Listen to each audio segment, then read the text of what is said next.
private areas. Phineas Whitmer. Hmm? What was that noise?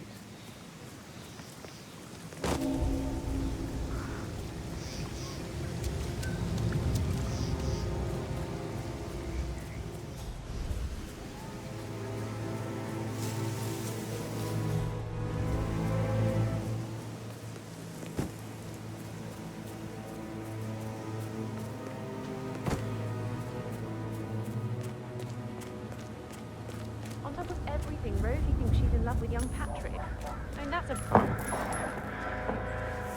Stay in cover, let me through. Okay, yeah, I totally understand.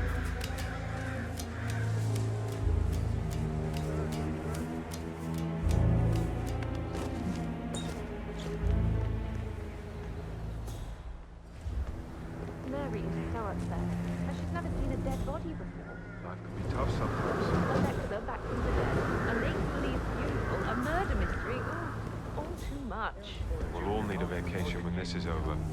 I need to get a listing of asset transfers from the Carlisle account, HTTP phone number 5.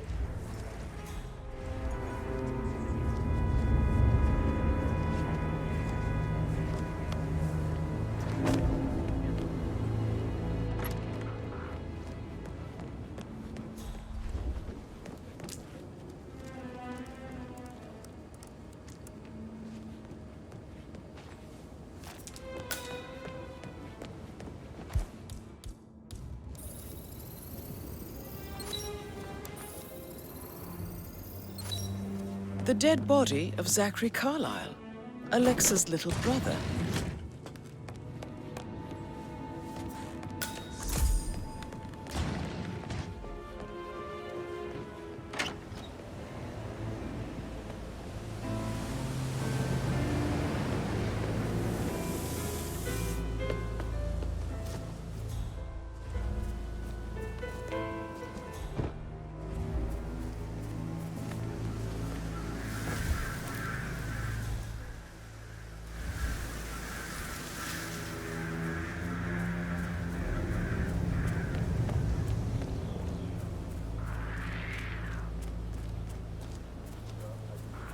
That's a bit excessive.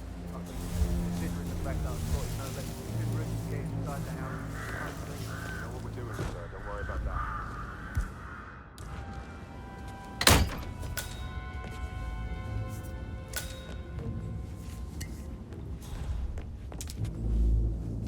Zachary's diary. This is big. He was about to confess to the world that he and Alexa murdered their older brother Montgomery 46 years ago. And apparently, Mr. Fernsby helped make the murder look like an accident. And 47, the handwriting doesn't match the suicide letter in his room, proving he didn't write it himself. That is Phineas Whitmer, the famous private investigator hired by Madame Carlisle this morning. I'm curious why he's here. Maybe you should do some detecting yourself, 47.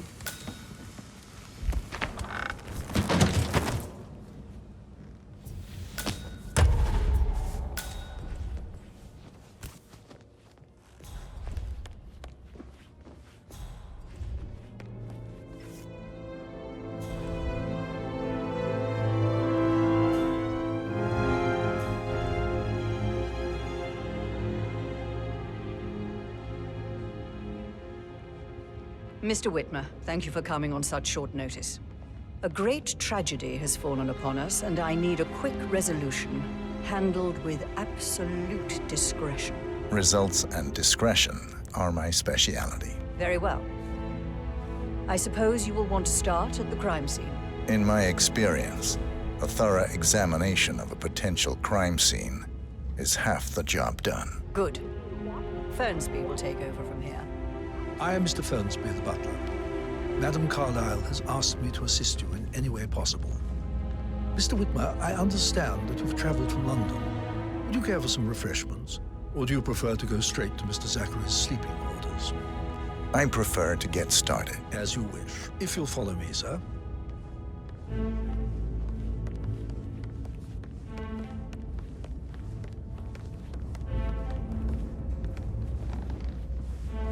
I feel obliged to point out that current affairs surrounding Madame Carlisle are of a delicate nature. You may be familiar with the recent announcement of her death. You will probably learn that a staged funeral is scheduled to take place tomorrow. Madame's children were not informed until this morning that their mother was in fact not dead at all. So please bear with them if they seem affected by the rather unusual situation. I trust I do not need to remind you that there will be consequences if word gets out that Madame Carlisle is still alive. I'll consider her dead when I leave. Before you inspect the crime scene, I will tell you this. The case concerns the death of Mr. Zachary, Madame Carlisle's younger brother. He was found dead in his bed this morning. The door was locked from the inside, and a suicide letter was found in his room. However, Madame Carlisle suspects foul play and will not accept that he took his own life. I've prepared some information for you, so please do come and see me when you've finished your investigation of the crime scene. This is Mr. Zachary's room, to my right. Mr. Fernsby, I'm done with the crime scene. Did you establish a time of death? Zachary died around 10 o'clock last night. Well, that means the staff were off duty. And Madame Carlisle and her security didn't arrive until this morning. That leaves Madame's family and myself as the only persons here when he died. And before you ask, no, I do not have an alibi. I was alone in my office at the time of death. Here's the material that I prepared for you. It's a list of the possible suspects and their quarters. Hopefully that will help you keep track of your findings. Please come and see me when you've solved the case, and I will take you to Madame Carlisle. Mr. Fernsby clearly didn't commit the murder, but I think you have enough evidence to convince Madame Carlisle he did. I'm ready to present my conclusion How are you, to sir? Madame Carlisle. Very well. If Maybe you'll you follow should me, tell sir. him you are ready to present your findings. So how does one solve a murder mystery, 47? Motive, means, and opportunity, I believe. May I suggest you ask the suspects for alibis? Or perhaps do you prefer searching the manor for clues first? Unless, of course, you want to do some more detecting, 47? So, Mr. Whitmer, you've reached a conclusion.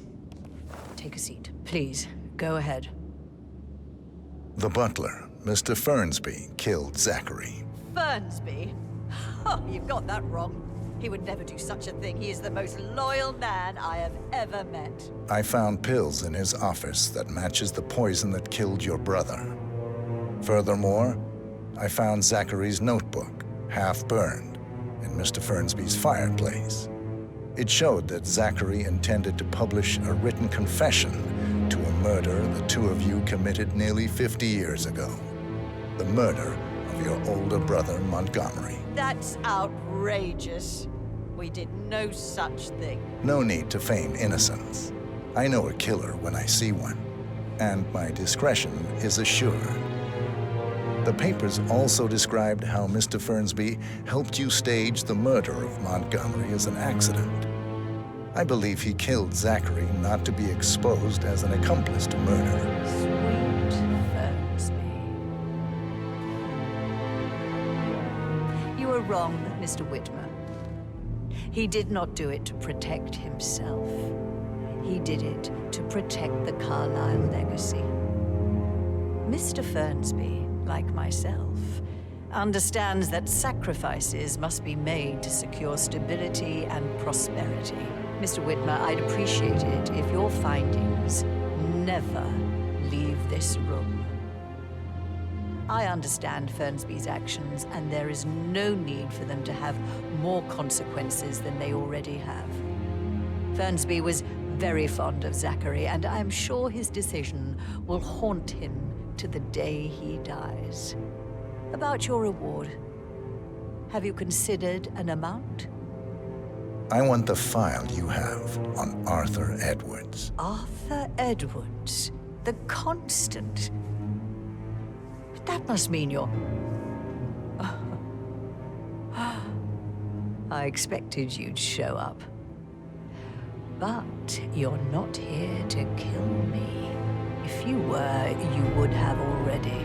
The enemy of my enemy, I suppose. You can have it. You earned it.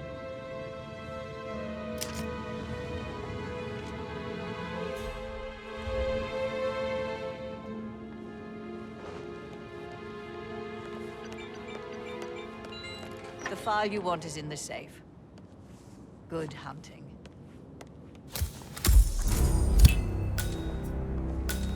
Good work, 47. That's the file on Arthur Edwards secured. Time to take care of Madame Carlisle.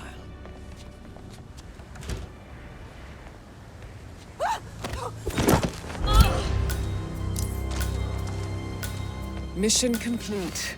Well done, 47.